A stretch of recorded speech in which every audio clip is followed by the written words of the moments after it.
Hello book besties, welcome back to my vlog channel. Today I'm doing something a little bit different. I love watching these videos. I watch so many people tier rank so many different things, and I've always wanted to make my own videos like this, and I figured, well, why not start? So I'm probably gonna do a few more of these throughout the next couple months, but I figured today we would start off by tier ranking book tropes. These are specifically tropes that you would usually find in a romance, whether that's a regular romance, a dark romance, a fantasy romance. There's a lot of things we could tier rank. So if there's anything in particular that you would like to see me do, then go ahead and comment it down below. But yeah, let's just get into the tier ranking. I'm here on tiermaker.com, and this is the template that I found. They already had all the tropes put in, and then I just edited the tiers. At the top, the best tier is just a yes please. These are tropes that I actively seek out. If I hear that a book has this trope, I'm way more likely to buy it. They usually just hit every single time. They're my go-tos, my favorite book tropes in romance. Next, we have usually great. These ones are, you know, for the most part, I usually really enjoy them. They're not always 100%, I want to buy this book if it has this trope. You know, it's self-explanatory. I don't know why I'm trying to like overly explain the most basic tiers. Next is can be good, can be bad. I feel pretty neutral about these tropes. Doesn't deter me from a book, doesn't make me want to read a book. Next we have usually a no. These are book tropes that I typically avoid, but they can be done right on the super rare occasion. And then the last one is throw it in the trash. If a book has this trope, I don't have any interest in reading it. Not for me, no thank you. First, we have teacher, student. I'm gonna say usually a no. Usually this is just no thanks. I don't like the power dynamic play here. It is not a healthy or positive relationship, but books like The Love Hypothesis kind of spun this trope on its head and did it in a way that I actually enjoyed. There are slim instances where this trope can be done okay. Grumpy sunshine. I'm gonna say usually great. Usually great. Who doesn't love a good grumpy sunshine? It's just fun. My favorite is the grumpy girl sunshine boy. Like that is my favorite version of this trope, but they're all fun. Like the contrasting personalities, it's just a good time. Childhood friends to lovers. I am going to say can be good, can be bad. Honestly, I know people love friends to lovers, love childhood friends to lovers. It's just not for me. Actually, you know what? I'm gonna make this a no. I'm actually gonna drop this down to usually a no. Because as I'm thinking about it, friends to lovers is can be good, can be bad. Friends to lovers for me isn't one of my favorite tropes, because a lot of the time you start out a book with friends to lovers and they're already friends and you just jump right into this friendship right away. And I feel like friends to lovers sometimes feels super insta-lovey to me. I only like friends to lovers when it is done when you see them become friends. So sort of like a strangers to friends to lovers. There's context and we could see them become friends first and then friends to lovers, sure. But if we just hop right in the story and they're already BFFs and then they want to fuck, like, no thanks. I need a little bit more than that. Childhood friends to lovers, I'm gonna put in usually a no, because again, they've already been friends, they already have all this history, and 9 times out of 10, you're just learning about it in flashbacks, or it's just been like glossed over, their like childhood friendship and how that bond formed. And so it usually doesn't work for me. I definitely prefer a strangers to lovers type scenario. So, accidental pregnancy. I'm gonna say usually a no. I'm gonna put it after teacher student. I'm gonna like rank these in tiers, but also in their placement. So childhood friends to lovers is like way more acceptable for me than like an accidental pregnancy, right? Based on how it's put on the tier. I do not typically enjoy pregnancy trope. I don't like books about kids or having kids because that's not something I'm interested in my life currently right now, so it's not something that I relate to, but I don't hate it. It's not like if a book has pregnancy, I'm not gonna read it. Like, no, if it shows up, I think it can add some drama to the plot and it can be done in a decent way, but I'm not seeking it out. Famous love. No, one of us is famous versus famous love. Does this mean they're both famous? I'm just gonna assume that this means they're both famous. Usually great, because not only do you have two people that are living like the same reality, you're both famous, they're both in the public eye, they share that perspective, but on top of that, I feel like famous love usually deals with like some sort of fake dating, whether that's like fake dating because they're working on a movie together or a show or publicity. Like I think that aspect of both of them being famous can be really, really fun. So I'm gonna put it at usually great. Forced proximity is a yes please. A yes fucking please. I hate romance books where the two love interests are like separated or they don't have a lot of time together. I need forced proximity. If we're reading about the romance, make it about the romance. I feel like forced proximity is like a must for me. Single parent, I'm gonna say usually no. Again, I don't really like babies, kids, single parent, whatever. I did read The Soulmate Equation by Christina Lauren, and the main character in that is a single parent, and I actually really enjoyed that aspect of the story, but for the most part, no. Amnesia, throw it in the fucking trash. Throw it in the trash. Throw it away. It's been done one too many times. We don't need to do it anymore. It's just like overdone. I think this trope used to fucking eat when I was younger. The Vow, I think, is that the one with like Channing Tatum and she gets in a car accident and she has amnesia? Like that movie, oh, I loved that movie. But like now I think it's just overdone. And I think it's just kind of cheap. Come up with a better twist. Fake dating, I am gonna go with yes please. I love a fake dating story. I really love it. It's so fun, especially when they like hate each other. When it's like enemies fake dating and they like can't stand to be around each other, but they have to pretend. Like it's so fun. And the games of like, is this for real or is this for show? Like it's a fun time. Age gap, I think this is gonna be kind of a controversial one. I don't know. Throw it in the trash. I do not like age gap romance. I feel like for me personally, it gives me an ick. Usually age gaps are with like significantly older men dating young women. I just feel like it's kind of gross to me. No 30, 40, 50-year-old man should be like pining and fucking and in love with like a fucking 19-year-old. Like it just, no, this trope grosses me the fuck out. It just feels like grooming and I don't like it. Runaway Bride, I'm gonna put it can be good, can be bad. I don't really have like a solid opinion on this. I haven't really experienced much of this. The only thing I can really think of is like ACOTAR kind of, where in ACOMAF, Feyre is like kind of a runaway bride. If you know, you know. I'm indifferent about it, so. Sports romance, I'm gonna say, again, can be good, can be bad. It depends on the sport. It depends on how much the sport influences the plot. It depends on the characters. Like so many things go into it. Basketball sports romance or a hockey romance, I feel like I'm more interested than, let's say, like a football or like wrestling or something, like, you know. So I think it really depends. And I also haven't read enough sports romance. I really need to dip my feet in and read more of them. I have some Lauren Asher. I want to read the Elle Kennedy the Deal series. Like those are hockey romance, I think. But I need to read more. One of Us is Famous. I'm gonna say that this,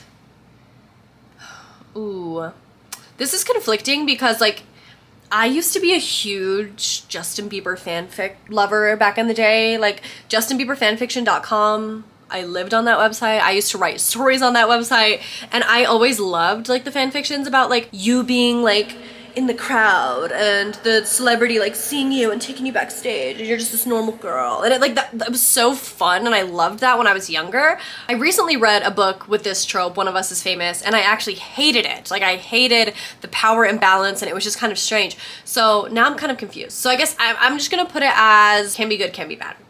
I used to love it. It used to be one of my favorite tropes, but I feel like with the traditionally published normal romance that isn't fan fiction, it doesn't hit. If it's not fan fiction, I feel like this trope doesn't hit as much. I hate everyone in the world but you. I'm gonna say usually great. You know, kind of goes with the grumpy sunshine, like just like this like brooding, grumpy character who like is soft for that one person. I do like that. But the reason that this isn't like an automatically yes please is because sometimes the character that hates everyone in the world is just a dick and is just an asshole for no reason and is just like gross. Like I'm okay with a brooding grumpy character, but don't be a fucking asshole. There's a thin line and sometimes it's crossed. So I'm gonna put it in usually great. Bodyguard romance. I actually don't think I've ever read a bodyguard romance, but from what it sounds like it would be usually great. I love like the having to protect the love interest, and you know, I'm really interested in reading this trope flipped on its head. I know The Bodyguard is a really popular romance book that recently came out about a woman who is the bodyguard for this famous singer or pop star, I think maybe. That sounds really interesting to me, where the bodyguard isn't just like always like this brooding man. I don't know. I just feel like this trope would be fun. Right person, not enough time. Okay, I know this is probably gonna be controversial. I'm gonna put right person, wrong time as well up there, because they kind of go hand in hand. I love unhappy endings in romance books. I do. I don't know what it is. I know that's really, really, really unpopular, but I love an ending that like upsets me, makes me sad, does something I'm not expecting. Like, I don't want every book I read to have this happy, beautiful, glorious ending. This reminds me, like these two makes me think of Normal People by Sally Rooney, and I fucking loved that book. And I loved that ending. And I think realistically, you can read about a romance, but that doesn't mean that these two people should work out forever. Like one of my biggest pet peeves is a romance book where you have an epilogue and it's like 10 years later and they have 4 kids and everything's happy and oh my God, like it just is kind of boring. Like, do y'all ever get bored? I know a lot of people read for escapism, and so they want to read nothing but happy stories because the real world can be kind of dark. But I feel like every once in a while, yeah, I want a fucking tragic ending. I don't want them to end up together sometimes. And sometimes they shouldn't end up together. And I think that's something that we need to talk about. A lot of couples in these romance books shouldn't actually end up together long term. But that doesn't mean we can't enjoy their romance for what it was. Anyway, that's a tangent. Next is Bad Boy, Good Girl. Ooh, I'm gonna say can be good, can be bad. I do like this. I would probably put it like usually great or can be good, can be bad, but I'm gonna put it here because I do like that dynamic of like the bad boy, because this is literally my relationship, which is so funny. Like, I've been dating my boyfriend Josh for 7-8 years. We met in middle school and then we started dating in high school, and he was always like, you know, the flirt, the class clown, like the troublemaker, and I was just like the good girl that got good grades. That's kind of like our relationship. So I like this trope when it mirrors that. I like this trope when the bad boy becomes more good for the good girl. Not when the bad boy tries to corrupt the good girl. Do you get what I'm saying? Bully romance. Honestly, I'm tempted to put it in yes, please. I am. I'm tempted to put it in yes, please, because literally 2 or 3 of my 5-star reads are bully romance. Punk 57, the Folk of the Air trilogies, like Enemies to Lovers, bully romance. Like, I do love a bully romance, but I'm gonna put it in usually great. There obviously are times where a bully romance crosses lines. I'm not here for a bully romance where they're bullying someone based on their looks, their weight, their sexuality, their race, their ethnicity. You know what I mean? Like, I think there are certain bully romances that take things too far, and I'm not down for that. The bullying needs to be like justified. Like, you need to have a significant reason for you to like hate and pick on this person. At least one that isn't like bigoted and misogynistic and gross. You know what I mean? Like, I feel like it needs to, it's hard to do right, but I do really like a bully romance. I feel like it's just the elite version of enemies to lovers. I hate enemies to lovers when people say, oh, enemies to lovers, and then they like mildly dislike each other and that's it. Like, no, I want my enemies to lovers to be fucking enemies. Speaking of enemies to lovers, I'm gonna put it in can be good, can be bad. Yeah, enemies to lovers is one of my favorite tropes when it's done correctly. When it's done correctly, I eat it up and I love it. I love it, I love it, I love it.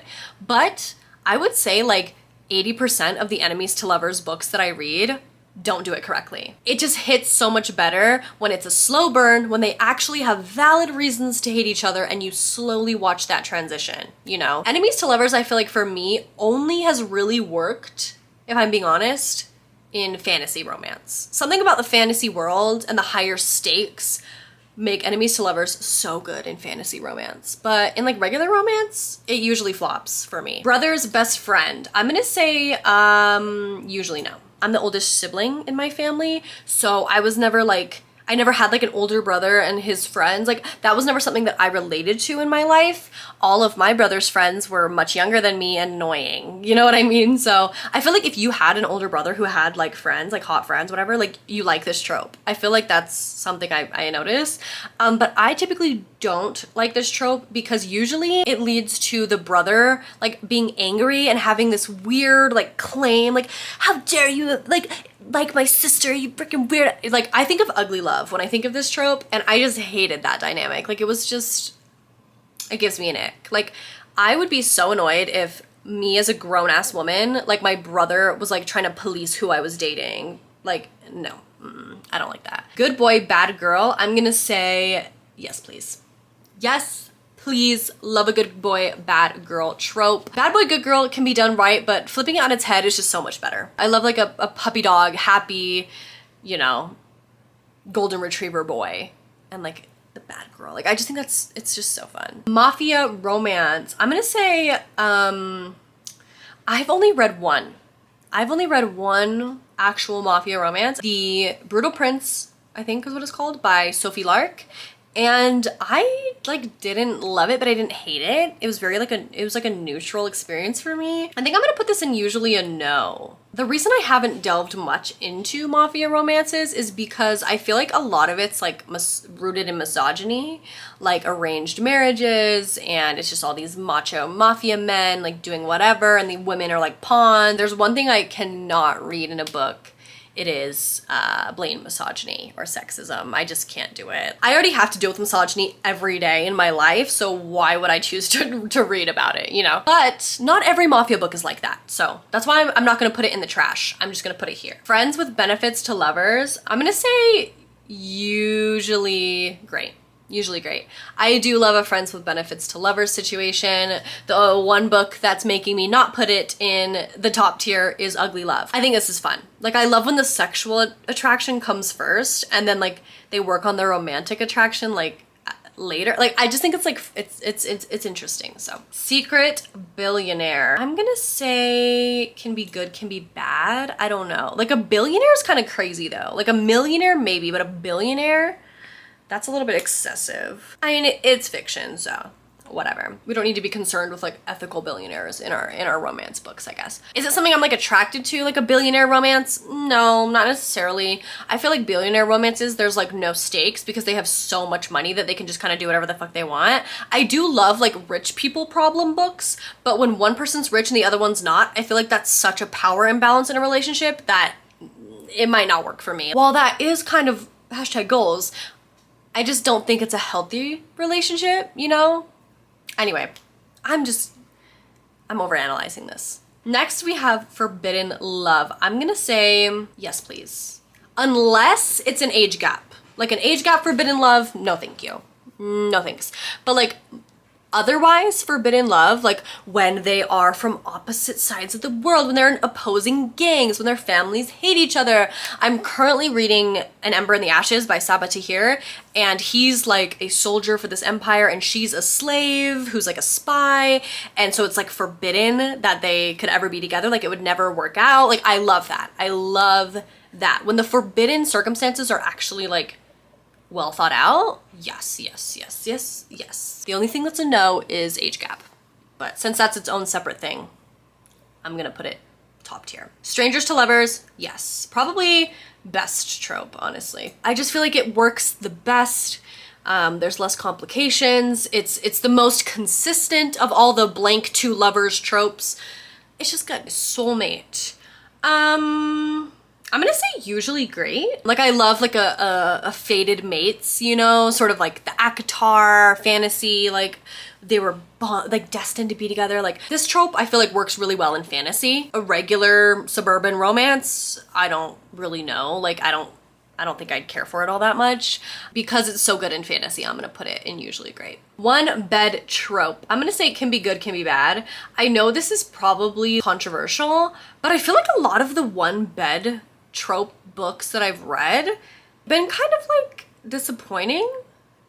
Like I'm sorry, I only really like one bed trope if it leads to them fucking. If the one bed trope leads to smut, it's a yes. If the one bed trope doesn't, then it's a no from me. Yeah, and also I think it's a little bit overdone at this point.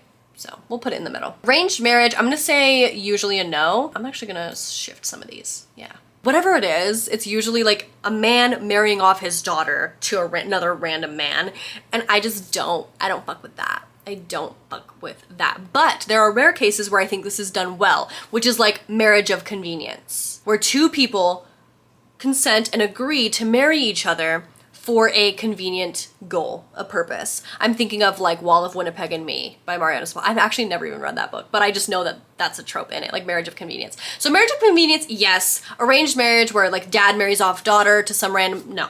Love at first sight, throw it in the fucking trash. Throw it in the trash. Insta Love is the worst. I think we can all, as a book talk community, agree on this. I don't know. Is there anyone that's like an Insta Love stan? Let me know in the comments. Speak up. Let your voice be known, because I feel like most times I hear everyone hate on this trope, and honestly I think that's valid. Okay, slow burn, yes please. Actually, I'm gonna put this like up, like I'm gonna put this like up toward the top, like my favorites. Yes, a slow burn, yes. So many romance books, I feel like the issue for me is that things just move too fast. Don't let the characters get together, or even maybe start like kissing and flirting and you know whatever until like we're like 60-70% of the way in the book. That's the best for me. Royalty and commoner, again, this kind of goes with the forbidden love type thing. I'm gonna say usually great. Okay, I'm just moving some of these around. Yeah, I'm gonna put royalty, commoner, and usually great. Again, it's like that forbidden aspect that they couldn't make it work, but it's just fun. And again, usually this is like in fantasy with royalty, commoner, or historical romance, and I just love it. Love it, love it, love it. Break those societal bonds. Who says you can't marry someone because you're in different social classes, you know? Love triangle, I'm gonna put it at like the bottom nearly of usually no. Actually, no, I'll put it above like Mafia, arranged marriage, teacher, student. Yeah, okay. I'm gonna put it there. Love triangles are just way too overdone. They're oversaturated. They are so common, and most of the time the third person in the love triangle is just there to add unnecessary drama and tension when there's really no chemistry between them and the main character. The Summer I Turned Pretty and a lot of other love triangles. Like, this is so common. When it is done right and you really love both characters and you can't pick one and it, you know, you're struggling, like, it can be fun, but it's really rare for it to be done right. Last is friends to enemies to lovers. Yes, yes, yes, yes, yes, yes. All of these are really good. It's hard to like order the top tier. Like, I like all of these like relatively the same. They're just all really great. But I love a good friends to enemies to lovers. Again, this reminds me of like Punk 57. I love when the relationship dynamic between characters constantly changes throughout the book. When they're like friends to enemies to lovers to enemies to lover. Like, it's so fun. I'm like, yes, keep it going. Keep changing. Be toxic. Like, I don't know, it just adds a lot of entertainment. Friends to enemies to lovers I feel like is usually done quite well, because the shift from friends to enemies usually makes sense, and the fact that you see that entire thing happen, it's just good. It's a great trope. That is my final tier list. Here's what it's looking like. Comment down below and let me know which ones you agree with, which ones you disagree with, how you're feeling. I have more tropes in the top tier, and then like the bottom tier has the least amount of tropes. It's kind of interesting. I'm a lover, not a hater, apparently, which is shocking because I feel like a lot of times I'm just complaining about books on this channel. But okay, well, that is it for today's video. I hope you all enjoyed it. I will talk to you all in my next one. Hope you have a great day or a great night, and I'm sending you lots of love and lots of light. Okay, see you guys later.